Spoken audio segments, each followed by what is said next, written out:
Welcome to Toastmaster Time, the show that has everybody talking. My name is Trish Gray, and I'll be your host for this edition of Toastmaster Time. And just like in a regular Toastmasters meeting, we're going to have speakers. We're then going to evaluate them to give them feedback to help them improve. For that, we have our very own evaluator, Dave Orris. Dave, welcome to the show. Can you give us an idea of what's in store for us today?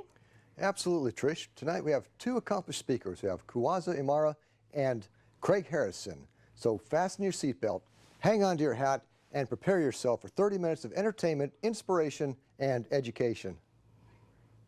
Wow, it sounds like a really exciting show. I can hardly wait. What I'd like to start with first is by introducing our first guest, Kuwaza Imara. Welcome to the show. Thank you very much. And what club are you representing? I'm from Vision Masters. We're in Oakland, California. And how long have you been a Toastmaster? I've been in Toastmasters just about 3 years. Why did you join? I joined Toastmasters basically because I wanted to get practice in overcoming my fear and speaking before others. And do you feel that you've accomplished that in Toastmasters? I feel I've accomplished it. It's something I'm still working on. It has helped me in preparing and doing some presentations that I've done in my job as a registered nurse. So What are some of those presentations? What are some of the topics? Some of the topics that we've done have been around end-of-life care, of teaching other nurses how to interact with clients, family members of patients who are going through end-of-life, and explaining what we do as part of our program and how they can be involved in the care for the patient as well. I think for that, you really want to make sure you're very, very clear and inspirational when you give those presentations. That's such an important topic. Do you feel that other people could benefit from joining Toastmasters? Definitely. I have actually told some of my coworkers this is something you really should take a look at because it has helped me and it will definitely help you even if you don't want to do presentations. It will help you just in terms of how you communicate with others in your daily life. Okay. You know, I found that just, for example, being an evaluator helps me to become a better listener that I can use in every aspect of my life. So that's kind of some of the things that you found? Exactly. Great. Listening is a key part of speaking as well. Excellent. All right, are you ready to give your speech? Yes, I am. All right. Well, stay there for just one moment. And in the meantime, I'd like to talk to our audience about what are these manuals and the manual speeches that people do. We have about 16 different manuals in Toastmasters. Each manual has a set of projects. Each project has a set of objectives. For example, learning how to organize your speech, learning how to use different body gestures to get your message across. And then you get evaluated so that you can improve. For that, we also are going to do evaluations. For that, we have our very own evaluator, Dave Orris. And welcome back, Dave. So can you let us know what Kuwaza's objectives are? Absolutely. Tonight, Kuwaza is speaking out of the Competent Communicator Manual. He's doing speech project number 10, which is Inspire Your Audience. Tonight, he's going to inspire us by appealing to noble motives and challenge us to achieve a higher belief or level of achievement. All right, great. That sounds like it could be a very interesting speech. I believe so. Yeah. So we have Kuwaza Imara, Courage. Courage, Kuwaza Imara. Hi. When we were last together, we were talking about the qualities and characteristics that one should have if we're going to be living a fully involved, authentic life of integrity. We talked about different qualities, truth, beauty, and love, and also we mentioned courage. I'd like to talk a little bit now about courage. When we talk of courage, people have the idea of what they see in the movies, the popular image of the hero or heroine who faces tremendous odds and overcomes them, at times without deference to their own personal safety. For example, Luke Skywalker facing Darth Vader and the forces of the Empire, or the heroine of the Hunger Games. On another level, we also see the evidence of courage portrayed in real-life heroes, those men and women who take up arms in support and defense of their country, or the peace officers who uphold the law of the country, or the firefighters who work in our saving lives in our country. All of these are popular images of evidencing courage. But what is courage? We talk about it, we see what it looks like, but what is courage? Courage is defined as having the mental or moral strength to face fear, danger, or difficulty. And this is the popular definition that a lot of people have. But there's another definition also, and that is the resolute determination to meet one's needs. We'll come back to that one in just a second. Having the mental and moral strength to face fear, danger, or difficulty. We see a lot of evidence outside of people who have courage. The men and women who were part of the suffrage movement, getting women the right to participate in voting and the body politic here in America. The civil rights movement. The men and women who were part of the gay, lesbian, bisexual, and transgender movement for equal rights. A lot of evidence there of people in groups showing courage. We also see evidence of courage by individuals. For example, the person who stands up and says, this should not happen anymore. Rosa Parks. We see evidence of individuals who stand up and say, this is who I am, in spite of the adversity they face, the difficulties they face. Martina Navratilova, the tennis player. Greg Louganis, the Olympic swimmer. Also, more recently, Jason Collins, who had the courage to come out as a gay man while still an active player in the National Basketball Association. So evidence of courage of a lot of individuals, but that's external. I would like to talk to you a little bit about courage as the intrinsic, internal piece, that resolute determination to meet one's needs. A couple years ago, a woman did a number of interviews across the country. She was interviewing people who were nearing the end of life in various hospitals and hospice across the country. In talking to them, she found out one question that rose to the top of all their responses. They had a deep regret that they did not have the courage to live their life as they wanted. To me, this is very telling because it hits at the heart of why we are here. What do we do? We talk about our lives and how we're living them, what we want to do, and yet a number of people waited to the end of their life to decide, I didn't have the courage to do what I wanted to do. We're talking about this here now because at this point, you have the opportunity to make that choice, to make that decision, to live your life fully, completely, as you would like to see it, regardless of anybody else's opinion, regardless of what you might have learned or heard. Having the courage to make that decision, taking that step, being determined to live fully, completely, the authentic person you are. This is true courage, not some movie theme, not some external expression. It is the truth of who you are and your opportunity to embody this, to embrace it, and to live it fully. And it starts with just deciding that right here, right now, I am making that choice. I am saying, I'm going to do this for myself, regardless of what somebody says.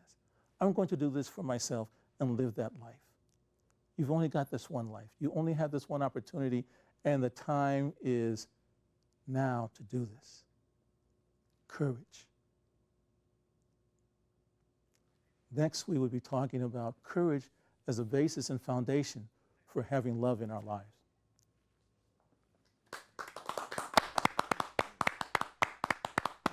I thought that was a pretty inspirational speech. How did you feel he did? I think he did great. Obviously, this was part of a series. I'd love to hear the whole series. Yeah. I don't know if this was part 2 or 3 or whatever. I'll ask him about that later. But I did like the fact he appealed to a broad audience. He wasn't just targeting a narrow audience, but a broad audience. And in a sense, everybody. What I got out of this is that we all have the capacity to be courageous, not just the firefighters, not just the policemen, not just the people in service, but each and every one of us. One of the things he said touched me. He said, don't wait till the end of your life to live it fully. So there's the carrot, living your life fully. I think we all have dreams that we put on hold because we're fearful we can't achieve those dreams. Well, or we're concerned about what other people may say or may think. And, you know, I thought kind of interesting is if you want to have the courage to live your life, you've got to be accepting of other people when they choose to live their life. For the examples he gave of, you know, Martina Navratilova, you know, who had come out as gay people. So if you want people to accept you for who you are, you have to accept other people for who they are, which I thought that was kind of a very important message. Absolutely. He covered a lot of ground with this speech.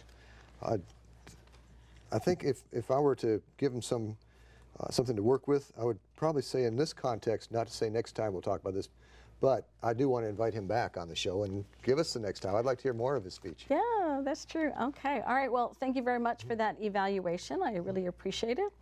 And for now, we have to take a short break. You're watching Toastmaster Time, and we'll be right back. Name an effective political leader in history who couldn't speak well.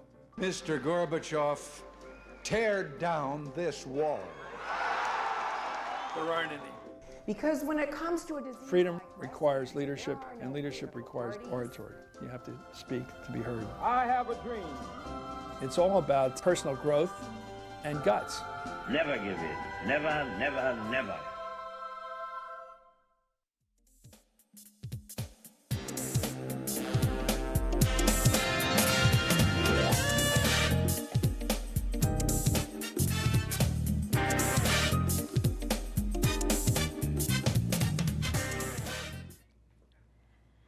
Welcome back to Toastmaster Time, the show that has everybody talking. I'm here with our second guest, Craig Harrison. Welcome back to the show. Hi, good to be back. You know, it's always nice to see you. You're introduce you to our audience. You're a professional speaker. You've been in Toastmaster a very long time. And in addition to the communication side of Toastmasters, you've also worked on the leadership side. You're a past district governor. So kudos to you. Guilty as charged. So what club are you representing today? I'm representing another club in Oakland, Lakeview Toastmasters, Thursday morning, 7 a.m. Okay. Now, what are you going to be talking about with us today? Today's topic is gamification. I'm going to explore the value of games to not only engage and get more participation, but get more achievement in any walk of life, including one we know a lot about, Toastmasters. So it sounds like you're going to teach us how to use games to make our work or personal life more fun that will help to motivate us to higher achievements. That's the idea. Wow, you know, this sounds like an article. I know that you write a lot of articles for the Toastmasters magazine. So is this something we can look forward to?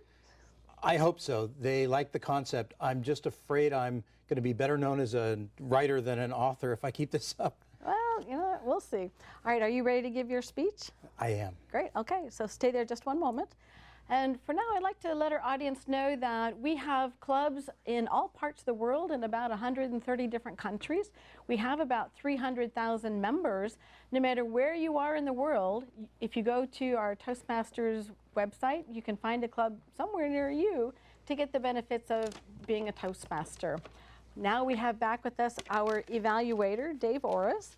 So can you let us know what we're going to be looking for with Craig's speech? Yes, Trish, this is going to be an interesting project because Craig is speaking out of one of the advanced manuals called the Professional Speaker. He's taking a project that normally requires 15 to 20 minutes and he's condensing it down to the time frame for Toastmaster time. His assignment is a sales training speech, so he's going to teach us how to sell something and give us a means or some kind of a technique to sell something. So that's what we're looking for today. All right, so we're going to see how to use this games technique in our either sales or other work life. Sounds like it. Okay, great. All right, we have Craig Harrison, Gamification in Toastmasters. Gamification in Toastmasters, Craig Harrison. Around the world, in every culture, people love games, and they're playing them. card games, board games, computer games. It's how we socialize, it's how we recreate. It's all about games. Now, it turns out that in training, games are also used to generate more participation and engagement, to simulate real-life situations and give people practice in learning new skills and techniques. If you think about how the military trains pilots, for instance, maybe you've seen the movie Top Gun, where there's dogfights. Now, for the rest of us, we learn to fly by playing Flight Simulator. In addition to training, it turns out that salespeople have long known about the value of games to generate more competition, more results, a lot more buy-in, and to really tap what motivates salespeople, which is winning.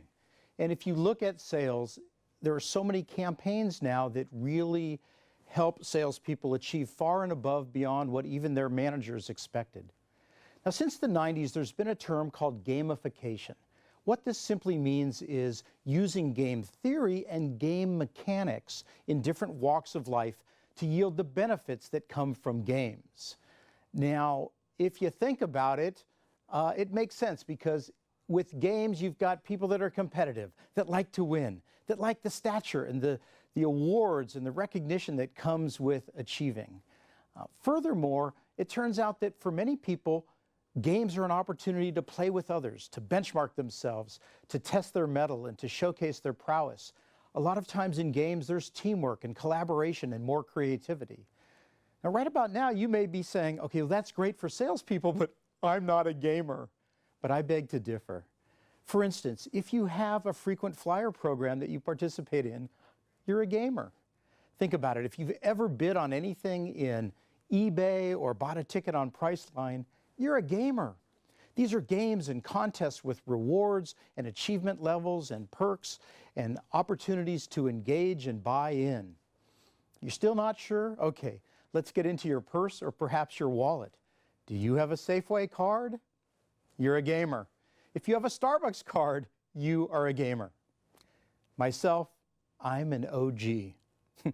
I'm an original gamer. See, I'm old enough to remember when you used to get S&H green stamps or blue chip stamps, and we'd lick the stamps and put them in booklets and redeem those for gifts.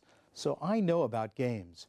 But I posit that you know about games also if you've been in Toastmasters for more than a couple of weeks, because Toastmasters is predicated on games.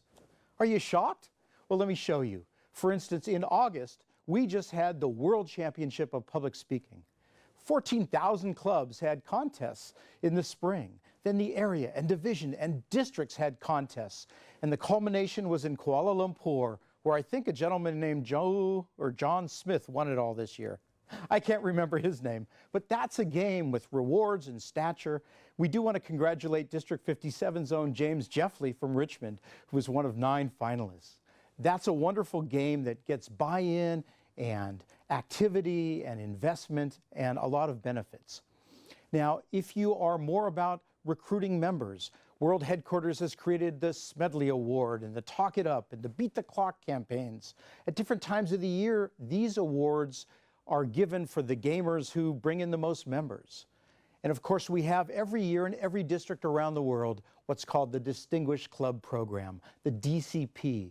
And everything you do, from completing speech manuals to recruiting members to building clubs to giving speech crafts and youth leaderships, these all accrue points that benefit you, benefit your club, and the district. It's fun, we get buy-in, and people grow, and the organization thrives as a result. Now, in 2000-2001, our district governor, Cassandra Cockrell, a DTM, took it a level deeper. She built her own game for her theme as a district governor, Momentum, Play to Win. She created a game where everyone in the district could participate, and they could accrue points by doing good things in their club, in the district, in the community. And it was built on top of the district's Distinguished Club program. And at every event, these walls of fame would document the progress that each member in each club was making. And we celebrated the progress and tracked it together. You're probably wondering, okay, how did they do that year? And I'm glad you asked. That year, with Momentum Play to Win, District 57 was the 6th best district in the entire world. That's Presidents Distinguished, all through an inspired game. Are you ready to get your game on? I hope so. I've got a couple of tips for you based on my experience as a district governor and the founder of Expressions of Excellence and a sales leader in my own right. It turns out that a couple of things you're going to want to do as you design a game for your club or your work environment is to create not a club game or a game where there's just one winner. We call those zero-sum games, but instead a game with multiple winners. The more people that can play and have a chance to win, the better off you'll be. That leads me to my second point: make it fun. If you're creating a game that's got all sorts of barriers to participation, that has prerequisites and a lot of ground rules, nobody's going to play. Nobody wants to play. Too much trouble. Make it fun and inviting, and people will buy in and exceed your wildest demands. Now, number 3, I think it's important that your game not compete with existing programs, processes, initiatives, or games that your district, your club, or world headquarters has created. But like in the example of Cassandra Cockrell's year, build something that reinforces the values of Toastmasters, that doesn't compete like we once had with a traveling gavel program, but that's for another speech. But something that contributes to what's already in place is your best bet. And number 4, don't forget to celebrate and acknowledge not just the winners, but all who participate in the game, because that's half the fun. The recognition, the celebration, the ribbons, the pageantry, the pins, it all counts. I hope I've excited you to get your game on. Are you ready to gamify? The next move is yours, so I invite you to play the game, Gamification, for fun and for profit. The next move is yours. Thank you.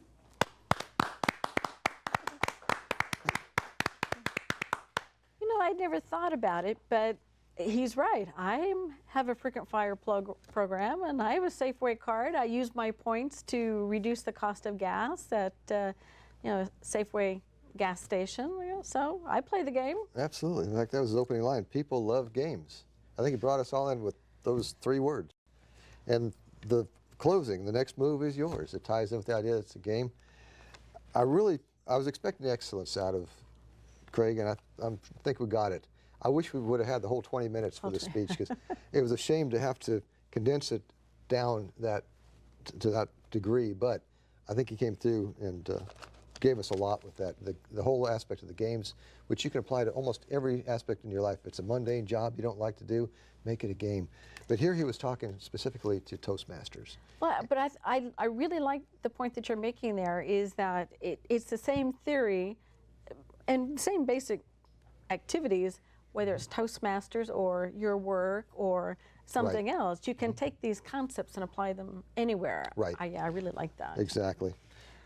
All right. Well, thank you very much for that evaluation, and we'll maybe talking with you a little bit later in the show. But for now, we have to take a short break. You're watching Toastmaster Time, and we'll be right back. Name an effective political leader in history who couldn't speak well. Mr. Gorbachev, tear down this wall. There aren't any.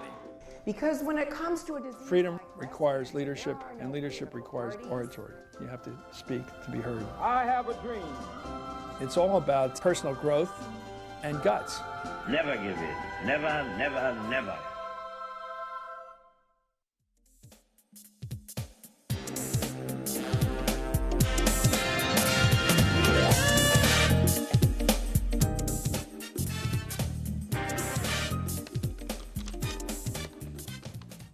Welcome back to Toastmaster Time, the show that has everybody talking. Well, Dave, you promised us excitement, and boy, I think you delivered. I didn't deliver. Our speakers did, Kuwaza and Greg. Now, they're such very different speakers. One was very inspirational, and one was fun. Now, but they, I feel, still gave us some very good things to think about, some very good tips that we can apply in our own life. They did, and also their example of how they gave their speech. For example, Kuwaza was about passion. You could tell he was passionate about what he was giving to us.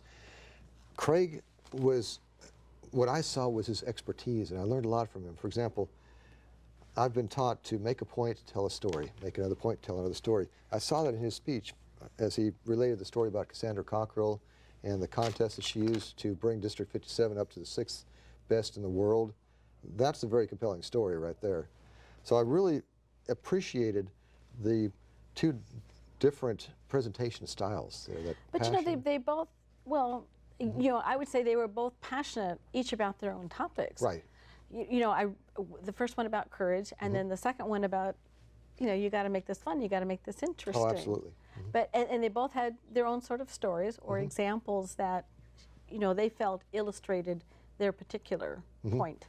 Now, I would say the ones that Kuwaza used were more general, people that we would recognize, like Martina Navratilova and so forth, whereas Craig was talking about Toastmasters, you know, very specific Toastmasters. I think that boils down to the audience they were speaking to, where Kuwaza's speech was more for a general audience, and Craig was tailoring his speech more specifically to Toastmasters, which I understand is a preface to an article he's writing for the magazine. So you know, that's a very good point, is you want to think about who your audience is. You know, so you have a particular point, but what examples you use, what stories you use will be dependent upon who your audience is. For example, if Craig were giving this to non-Toastmasters, he would probably use different examples. Right. But still, the structure of his presentation was wonderful, I thought, making the point, telling the stories, appealing to us, and grabbing us. Everybody loves games, for example. Then Great. the last move is yours, next move is yours. Right. Well, thank you very much for being on the show. I've enjoyed working with you. We're glad you're back. But we are at the end of our show. And I'd just like to thank all of the people who've helped us be success at the show. We have the volunteers at the Palo Alto Media Center. Without them, we don't have a show, so we really appreciate it. We have our speakers for today. We had Kuwaza Imara. We had Craig Harrison, our evaluator, Dave Orris. And if you'd like more information about Toastmaster Time TV, we have our own website. It is toastmastertime.com. If you'd like more information about District 57, that's the local district here in the San Francisco East Bay. They sponsor us, so we really appreciate that. Their website is d57tm.org. If you'd like more information about Toastmasters or where to find a club near you, you can go to their website at toastmasters.org. My name is Trish Gray. I've been your host for this edition of Toastmaster Time. So join Toastmasters and keep talking.